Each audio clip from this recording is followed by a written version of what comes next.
They're the pests menacing our country, invading our backyards, our farms and our national parks. They're the ferals. Yep, feral species are a big problem here in Australia. You're probably familiar with the usual suspects, but they're only a small part of the gang.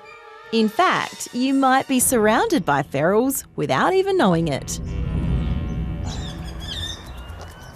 So Corey, tell me a bit about this area. Yeah, this is classic bit of remnant bushland, and it's mostly full of native species, but we've got a lot of weeds that have come in.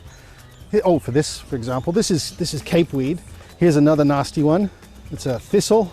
Everyone will be familiar with prickles. They're very prickly, thistles. those ones, yeah. Yeah, Scottish national emblem, but we don't like them here. And of course, we've got the wild pea here.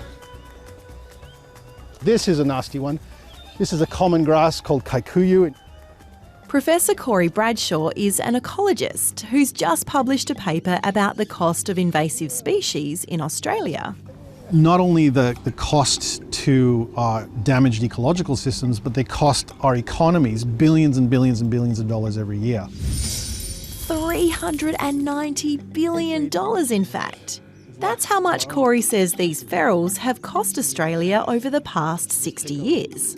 So that can be anything from damage to crops. For example, there's a fungal disease that attacks bananas in the Northern Territory, or it could be, say, like rats or mice eating grain from a grain store, or it can be even things like the cost of taking weeds off of a property.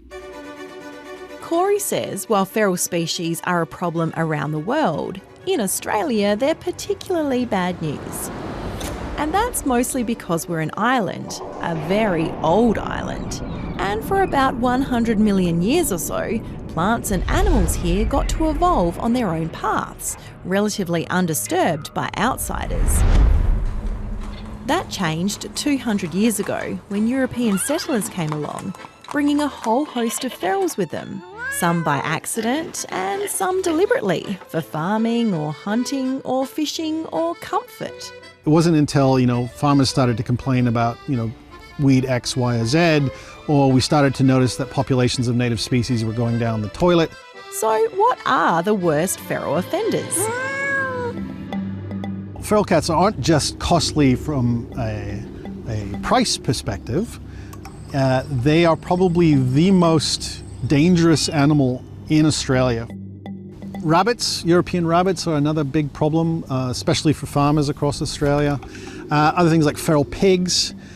We have different types of grasses. In Queensland, it's things like the fire ants.